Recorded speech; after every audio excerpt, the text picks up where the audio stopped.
চৈত্র সংক্রান্তি আজ বছরের শেষ দিন।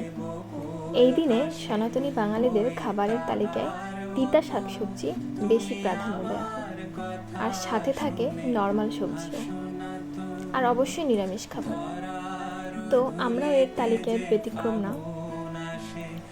ভোর ভোর উঠে মা সব জোগাড় করে ফেলেছে। আমাদের তালিকায় আজকে 7 রকমের শাকসবজি আছে।